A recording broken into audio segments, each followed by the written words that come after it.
इसी सिलसिले को आगे बढ़ाते हुए हमारे बीच हमारे मेहमान मुकर्रिर फाजिल नौजवान मुकर्रिर खुशबयान हज़रत मौलाना असरारुल्लाह साहब फलाही साहबजादा हज़रत मौलाना उबैदुल्लाह साहब नव्वरल्लाहु मरकज़हू जिला जनरल सेक्रेटरी जमीयत उलमा हिंद कासगंज तशरीफ फरमा है। मैं गुजारिश करूंगा कि तशरीफ लाएं और अपने मवाइद हसना से हम सब के दिलों को महसूस फरमाएं।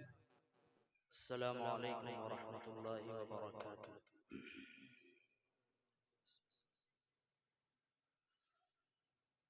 अल्हम्दुलिल्लाहि नहमदुहु व नस्तईनुहु व नस्तगफिरुहु व नु'मिनु बिही व नतवक्कलु अलैहि व नऊज़ु बिल्लाहि मिन शुरूरि अनफुसिना व मिन सय्यिआति अअमालिना। मन यहदिहिल्लाहु फला मुज़िल्ल लहु व मन युज़लिल फला हादिय लहु। वअशहदु अन ला इलाहा इल्लल्लाहु वहदहु ला शरीका लह वनशहदु अन्न सय्यिदना व नबियना व मौलाना मुहम्मदन अब्दुहु व रसूलुहु सल्लल्लाहु तआला अलैहि व अला आलिहि व अस्हाबिहि व अज़वाजिहि व बारक व सल्लम तस्लीमन कसीरन कसीरा। अम्मा बाद, क़ाल अल्लाहु तआला फ़ी कलामिहिल अज़ीज़, अऊज़ु बिल्लाहि मिनश शैतानिर रजीम, बिस्मिल्लाहिर रहमानिर रहीम। इक़रा बिस्मि रब्बिकल लज़ी ख़लक़, ख़लक़ल इंसाना मिन अलक़, इक़रा व रब्बुकल अकरम, अल्लज़ी अल्लम बिल क़लम, अल्लमल इंसाना मा लम यअलम। वक़ाल रसूलुल्लाहि सल्लल्लाहु अलैहि वसल्लम, मन ख़रज फ़ी तलबिल इल्म फ़हुव फ़ी सबीलिल्लाहि हत्ता यरजिअ औ कमा क़ाल अलैहि सलातु वस्सलाम। मोहतरम बुजुर्गों, अज़ीज़ साथियों, जहाँ तक मेरी आवाज़ पहुँच रही है, ख़ास तौर से हमारे ये बस्ती वाले, आपने बहुत मेहनत करके कोशिश करके प्रोग्राम को सजाया है, बनाया है। इसकी कामयाबी इसी में है कि हम अपने पूरे प्रोग्राम को यहाँ बैठकर सुने और जो बातें बताई जाएं उस पर अमल करने की नीयत से बैठे और अमल करने की कोशिश करें। उठने बैठने का, आने जाने का माहौल ना बनाएं।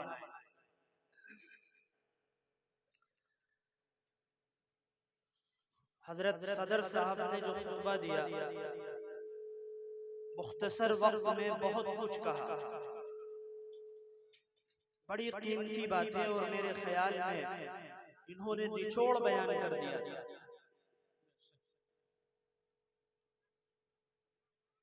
इंसान को अल्लाह ताला ने एक गंदे कतरे से बनाया है।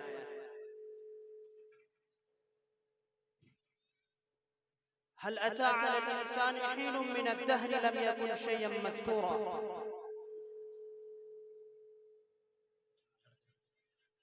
और जब अल्लाह ताला ने इस इंसान को पैदा किया तो नूरानी मखलूक फरिश्तों से कहा कि इस इंसान के सामने सजदा करो।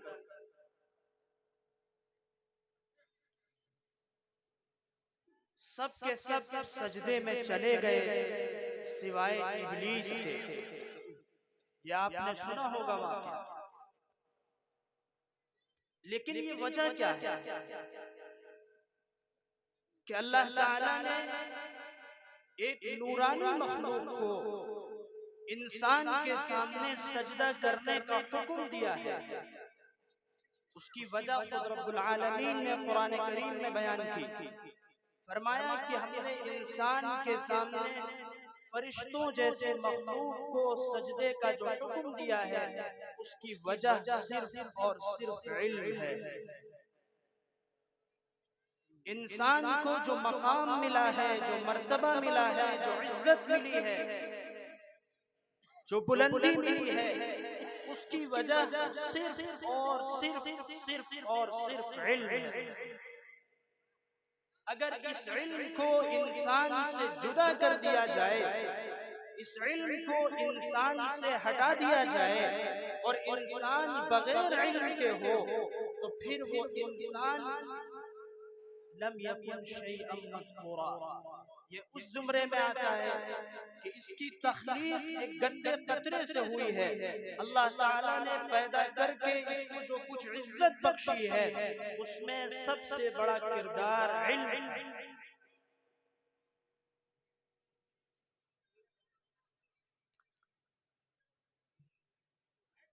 हमारे समाज में जब सर्वे करने वाले सर्वे करते हैं कि मुसलमानों में कितने लोग इल्म हासिल करने वाले हैं, तो आपको और हमें अपनी कौम का डेटा बहुत अच्छी तरह से पता है। जमीयत उलमा की तरफ से भी अभी सर्वे हुआ था, तालीमी सर्वे, घर घर तालीमी बेदारी मुहिम के तहत घर घर जाना हुआ।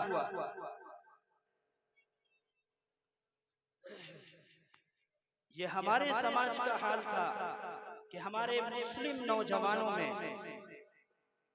ना दीनी इल्म है और ना दुनियावी इल्म है, न दीनी इल्म है न दुनियावी इल्म है। हमने समझा ये है कि दुनिया में आने का मकसद है पैसा कमाना, और जिसने जितना ज्यादा कमा लिया वो उतना ही ज्यादा कामयाब हो गया। और अल्लाह ताला फरमा रहे हैं कि हमने इंसान को पहले दिन इज्जत किस वजह से दी थी? इल्म की वजह से दी थी। इंसान को बुलंदी किस वजह से मिली थी? इल्म की वजह से मिली थी। वो जो असल सरमाया था उसको हमने पीछे छोड़ा और दौलत कमाने के लिए लग गए। अजीजों बुजुर्गों, हम न दुनिया में कामयाब हो सकते हैं और न आखिरत में कामयाब हो सकते हैं अगर हमने इल्म हासिल न किया, अपने बच्चों को इल्म न दिया। ये जो आपके सामने स्टेज पर चंद तलबा बैठे हुए हैं जिन्होंने कुरान का इल्म हासिल किया, कुरान को अपने सीने के अंदर महफूज किया, रब्बे कायनात की कसम इस धरती पर सबसे ज्यादा अगर कोई फजीलत वाले हैं तो ये लोग।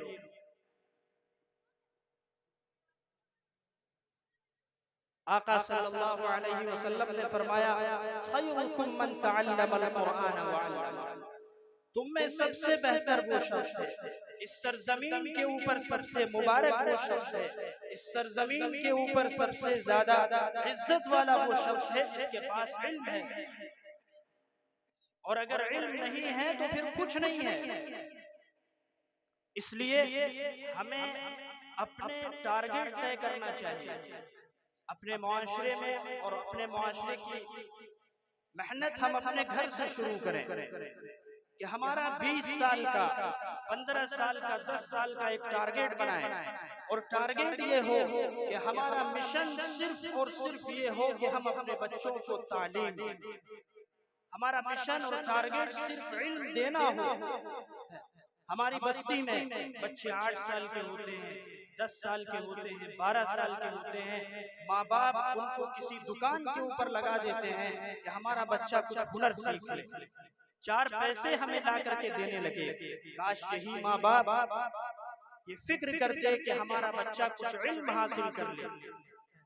नारे हम सब लगाते हैं, तालीमी मैदान में मेहनत हम सब करते हैं, जलसे तालीमी बेदारी मुहिम के सबसे ज्यादा हमारे होते हैं, मीटिंगें हमारी होती हैं, लेकिन तालीमी मैदान में सबसे पीछे हमारा समाज। इसमें अजीजों बुजुर्गों हमें थोड़ा अक्लमंदी से काम लेना है, मेहनत करने की जरूरत है, थोड़ा अपने आप को बेदार करने की जरूरत है। अपने मुआशरे को अगर हम आगे बढ़ता हुआ देखना चाहते हैं, अपने मुआशरे को अगर हम तरक्की याफ्ता देखना चाहते हैं, अपने मुआशरे को अगर हम खुशहाल देखना चाहते हैं, तो ये बगैर तालीम के नहीं हो सकता है, बगैर तालीम के नहीं हो सकता है। और जब पैसा बगैर तालीम के आता है। अजीज़ों बुजुर्गों, बहुत अहम बात बता रहा हूँ, आपने मुआशरे में भी देखा होगा, पैसा जब बगैर तालीम के आता है तो मुआशरे में फसाद पैदा होता है। आप देख लीजिए, मुआशरे में सर्वे कर लीजिए, जिनके पास तालीम नहीं है, अगर उनके पास दौलत है तो वो क्या नंगा नाच करते हैं अपनी दौलत से। क्यों? इसलिए कि उनके पास पैसा तो है लेकिन इल्म नहीं। अगर उनके पास इल्म होता तो वो अपने पैसे का, अपनी जायदाद का, अपनी रकूमात का सही इस्तेमाल करते।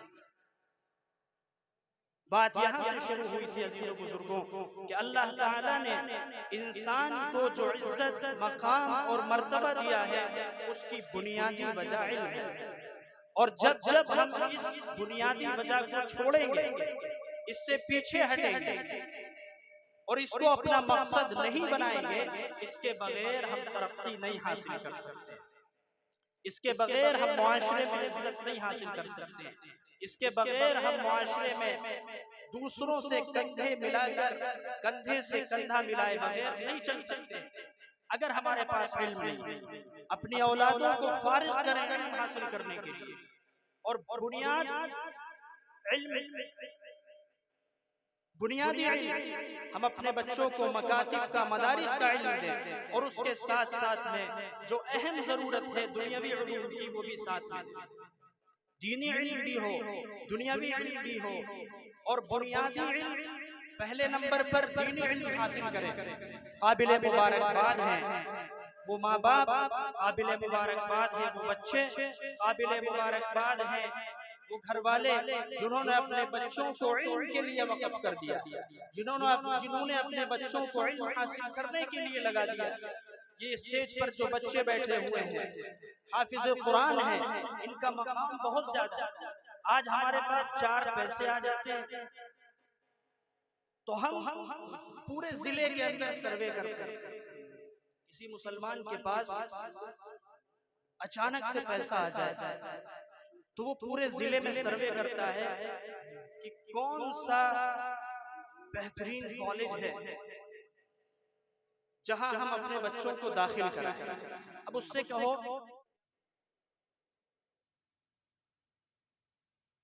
तो वो ये कहता है कि ये हमारे मेयार का नहीं है, हमारे पास पैसा है, हम अपने बच्चों को ऊंचे और अच्छे कॉलेज में बनाएंगे, पढ़ाएंगे।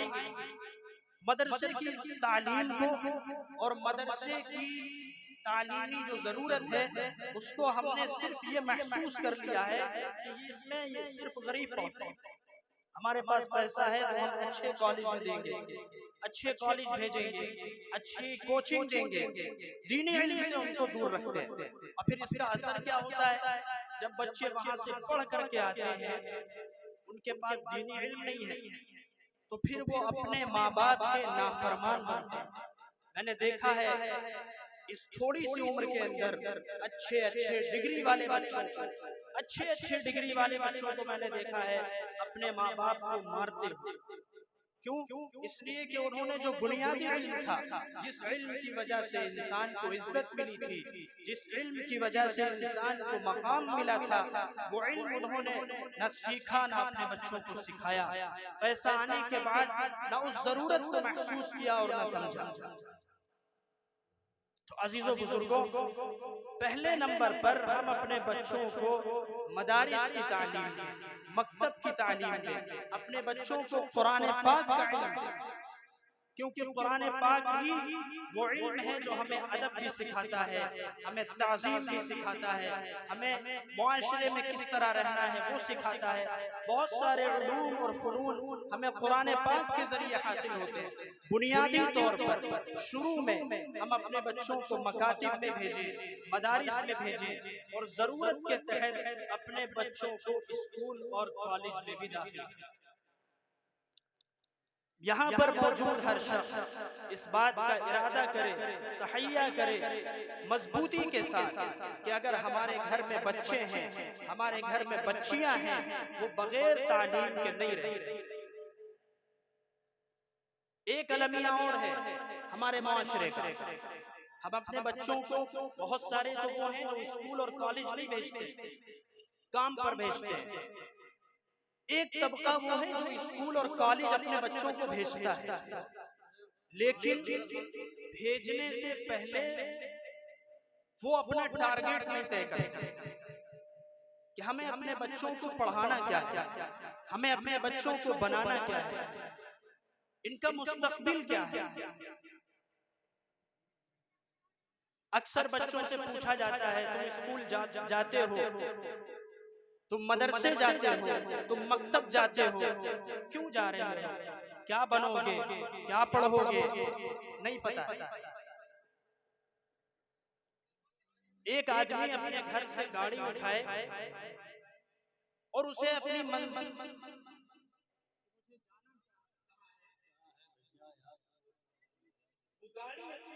गांव में घुमाता रहे, बस्ती में घुमाता रहे, इलाके में घुमाता रहे।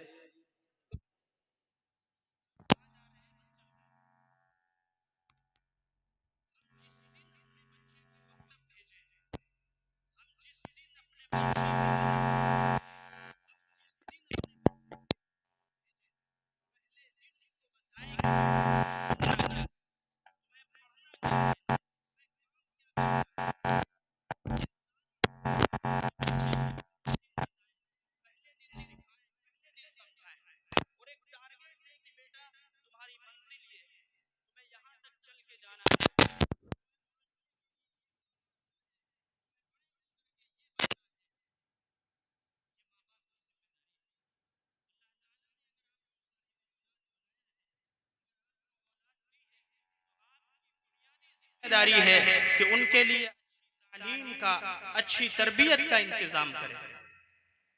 काबिल मुबारकबाद हैं वो माँ बाप जिनके बच्चे हाफिज कुरान हैं, आज जिन्होंने हिफ्ज मुकम्मल किया है। हाफिज कुरान हो जाना कोई छोटी मोटी नेमत नहीं है। अल्लाह ताला का कुरान अपने सीने में उतार लेना कोई मामूली बात नहीं है। कुरान पाक को अल्लाह ताला ने जब नाजिल करने का इरादा किया तो कुरान पाक में अल्लाह ताला ने फरमाया, लौ अंज़लना हाज़ल कुरान अला जबलिन लरअयतहु खाशिअन मुतसद्दिअन मिन खशियतिल्लाह। ये इतना वजनी और इतना भारी कलाम था जिसको इंसान का सीना क्या, एक पहाड़ भी बर्दाश्त न कर सके। लेकिन कुर्बान जाए मोहम्मद सल्लल्लाहु अलैहि वसल्लम पर, आपको अल्लाह ताला ने इस जमीन पर भेजा, इस दुनिया में भेजा, और भेजने के बाद अल्लाह ताला ने आपके सीने अतहर पर, आपके कल्बे अतहर पर कुरान पाक को उतारा, नाजिल किया, और फिर आपके सीने मुबारक से ये कलाम, नूरानी कलाम, इन छोटे छोटे बच्चों के सीने में मुंतकिल हुआ। फरमाया आका सल्लल्लाहु अलैहि वसल्लम ने, इस जमीन के ऊपर, इस धरती के ऊपर सबसे बेहतरीन, सबसे मुबारकबाद, सबसे ज्यादा इज्जत वाले वो लोग हैं जिनके सीने में कुरान पाक है, जो कुरान पाक को पढ़ते हैं, जो कुरान पाक को पढ़ाते हैं, जो कुरान पाक को सीखते हैं, जो कुरान पाक को सिखाते हैं। एक अजीम किताब अल्लाह ताला ने हमें इनायत फरमाई थी, लेकिन अफसोस ये है कि मुसलमानों का एक बड़ा मुआशरा, मुसलमानों के मुआशरे में एक बड़ा हिस्सा ऐसा है जो कुरान पाक की तालीम से महरूम है, जिसे कुरान पाक पढ़ना नहीं आता है, ना उसने सीखा है और ना इसने सीखने की कोशिश करी है। आपके पास में इलाका है हरदोई, यहाँ एक मशहूर शख्सियत गुजरी है, हजरत शाह हरदोई नव्वरल्लाहु बरकतहू। हजरत का मशगला था जिंदगी में कुरान पाक को सीखना और सिखाना। एक बड़ी उम्र का शख्स जो सरकारी मुलाजिम था हजरत के पास आया, और आने के बाद कहने लगा कि हजरत मुझे कुरान पाक सीखना है, लेकिन मेरे पास वक्त सिर्फ 10 मिनट का है, मैं सिर्फ 10 मिनट दे सकता हूँ 24 घंटे में, लेकिन मुझे कुरान सीखना है। ये तड़प थी उस आदमी के अंदर, सरकारी मुलाजिम था। हजरत ने एक बच्चे को बुलाया और उन साहब को बच्चे के सिपुर्द किया और कहा कारी साहब के पास ले जाओ और कहना कि इनके पास सिर्फ 10 मिनट हैं, ये रोजाना 10 मिनट दिया करेंगे। कारी साहब ने कहा ठीक है। सिखाना शुरू किया। रोजाना वो आते रहे, सीखते रहे, आते रहे, सीखते रहे। जब तड़प होती है अजीजों बुजुर्गों किसी चीज की, मंजिल चाहे जितनी मुश्किल हो मिल जाती है, लेकिन दिल के अंदर तड़प होना चाहिए। एक वक्त आया कि वो सरकारी मुलाजिम दुनिया से चला गया, लेकिन जिस वक्त वो दुनिया से गया 9 पारों का हाफिज कुरान था। 9 पारों का हाफिज कुरान था। कितने मिनट देता था? 10 मिनट। और हमारे मुआशरे में जो बड़े लोग हैं जिनका पैसा आने के बाद दिमाग खराब हो जाता है, वो ये समझते हैं कि गरीब जो बच्चे हैं जो स्कूल के लायक नहीं हैं उनको मदरसे में दाखिल करा दो। मैं आपको एक शख्सियत का नाम बताता हूँ।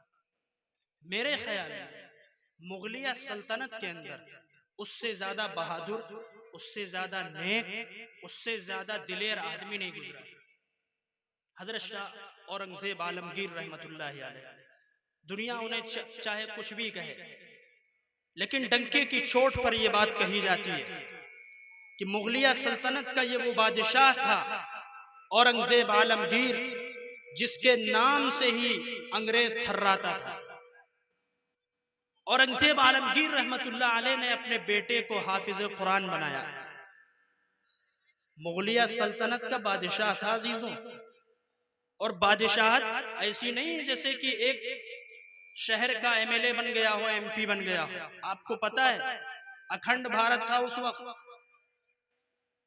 आपका ये जितना भी हिस्सा है, जो बटे हुए देश हैं हमारे, ये सब एक थे और उसमें उसका सिक्का चलता था।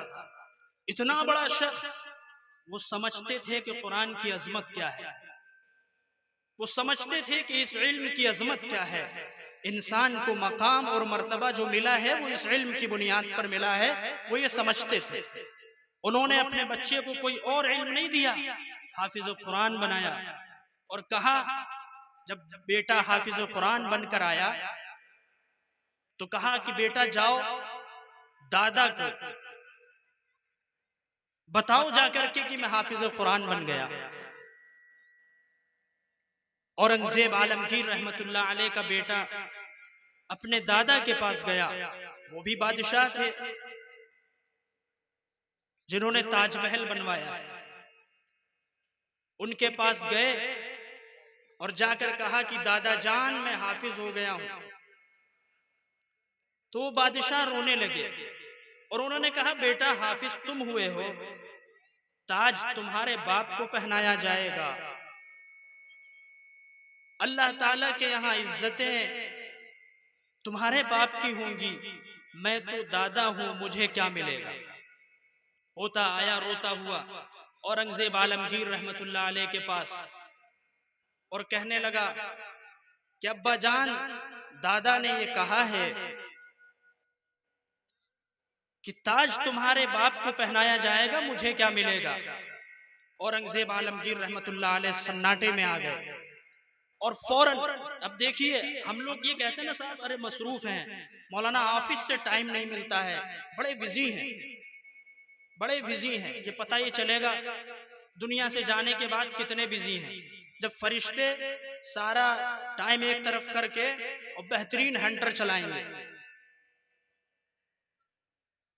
मुगलिया सल्तनत का बादशाह है, अखंड भारत का बादशाह है, उसके बावजूद जब अपने बाप की ये बात दिल पर लगी, औरंगजेब आलमगीर रहमतुल्लाह अलैह शादीशुदा भी हैं, फैमिली की जिम्मेदारी भी है, पूरे मुल्क का एक बादशाह है, इतने बड़े मुल्क का इतनी ज्यादा जिम्मेदारी, इतना ज्यादा बिजी। उसके बाद वक्त निकाला थोड़ा सा कुरान पाक को सीखने के लिए कोशिश करी। एक उस्ताद अपने पास रखा, कुरान पाक को सीखते रहे। एक वक्त आया कि हाफिज कुरान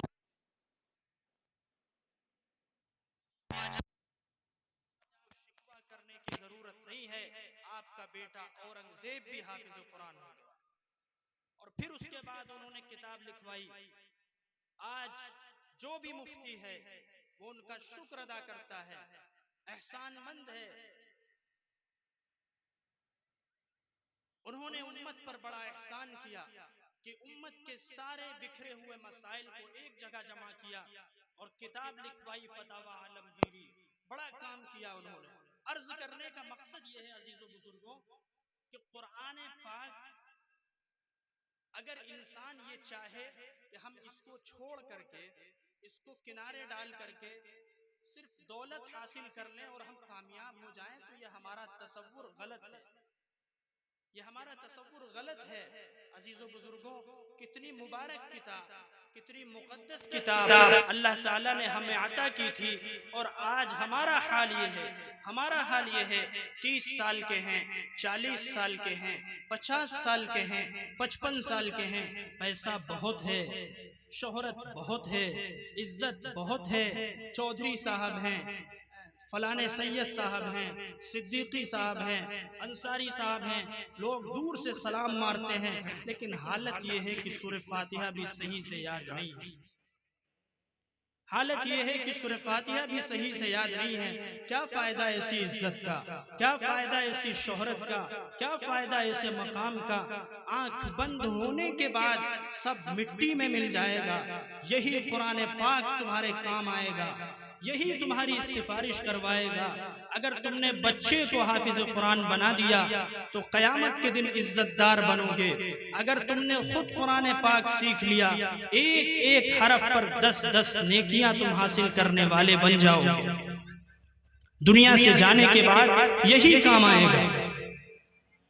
कयामत के दिन आपको ना पैसा बचा सकेगा, यौमा ला यनफ़उ मालुन वला बनून, वहां ना माल काम आएगा, न औलाद काम आएगी, न शोहरत काम आएगी, न दौलत काम आएगी। ये आज जो सलाम ठोकते हैं यही मुंह मोड़ लेंगे। आपकी औलाद आपसे मुंह मोड़ लेगी, आपकी घरवाली आपसे मुंह मोड़ लेगी।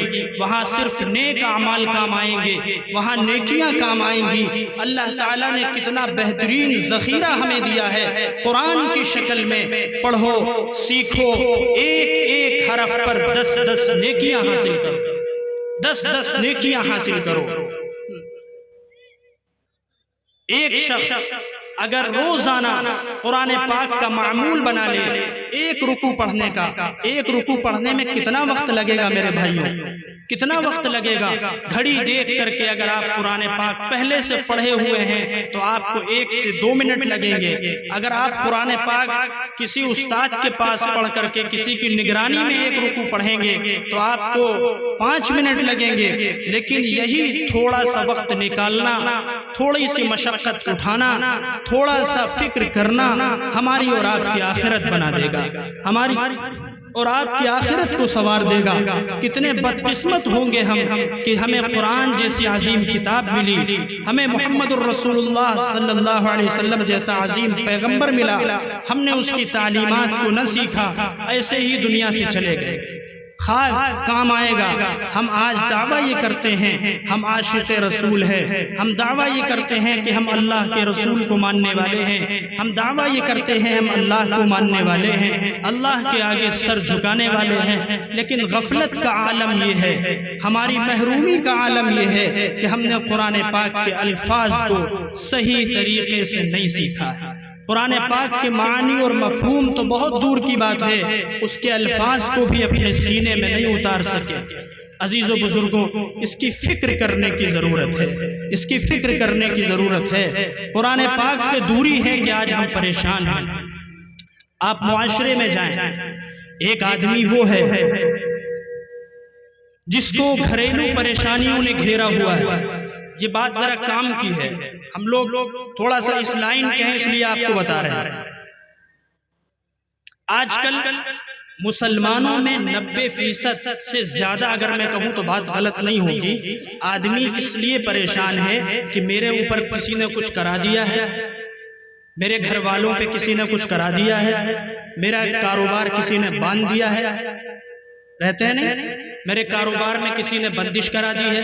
आप किसी के पास जाते हैं, वो कहता है साहब बहुत तगड़ी बंदिश है, 10,000 का खर्चा आएगा, इससे पहले कोई बंदिश आपकी नहीं टूटेगी, उतारा होगा, फलाना होगा, फलाना होगा। होता है सर?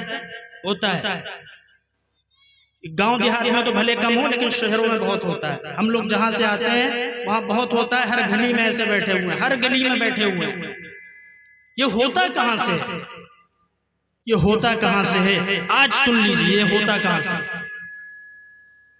कुरान पाक में अल्लाह ताला फरमाते हैं वमन याशु अन ज़िक्रिर रहमान नुक़य्यिद लहू शैताना फहुव लहू क़रीन। अगर तुम अल्लाह के कुरान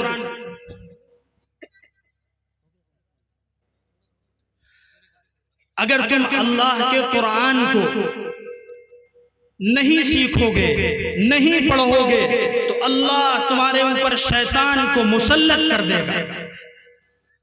वो तुम्हारे साथ में रहेगा, फिर तुम आमिलों के पास चक्कर लगाओगे। कुरान नहीं पढ़ोगे तो तुम्हारे कारोबार में बंदिश भी होगी। कुरान नहीं पढ़ोगे तुम्हारे घर वालों पे असरात भी होंगे। कुरान नहीं पढ़ोगे ऊपरी चक्कर भी होंगे। कुरान नहीं पढ़ोगे उल्टे सीधे सपने भी आएंगे, सब कुछ होगा।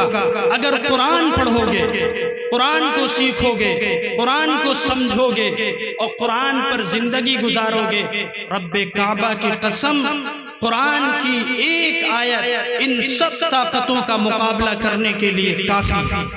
अल्लाह फरमाते हैं मा यफ्तहिल्लाहु लिन्नासि मिर रहमतिन फला मुमसिक लहा व मा युमसिक फला मुरसिल लहू। किसी बाबा में, किसी सिपली करने वाले में, किसी सहर करने वाले में, किसी माई के लाल में ये मजाल नहीं है कि वो आपके कारोबार को बंद कर सके, आपके ऊपर जादू कर सके, आपके ऊपर टोना कर सके। अगर आप अपने रब को पहचानते हैं तो अल्लाह फरमाते मा यफ्तहिल्लाहु लिन्नासि मिर रहमा फला मुमसिक लहा। किसी माँ ने वो बच्चा नहीं जना जो आपके कारोबार को बंद कर सके। किसी माँ ने वो बच्चा नहीं जना जो आपके ऊपर जादू सब टोना कर सके, जो आपके ऊपर सिपली कर सके। अगर आपका ताल्लुक अपने रब के साथ है और रब से अगर ताल्लुक तोड़ लोगे, रब्बे काबा की कसम, दुनिया में भी खसारा उठाओगे, दुनिया में भी जिल्लत उठाओगे, इल्म नहीं हासिल करोगे, दुनिया में भी दर दर पर ठोकरें खाओगे। इल्म हासिल करोगे, यहाँ भी इज्जत मिलेगी, वहाँ भी इज्जत मिलेगी। अल्लाह ताला हम सबको कहने सुनने से ज्यादा अमल की तौफीक अता फरमाए। वमा अलैना इल्लल बलाग।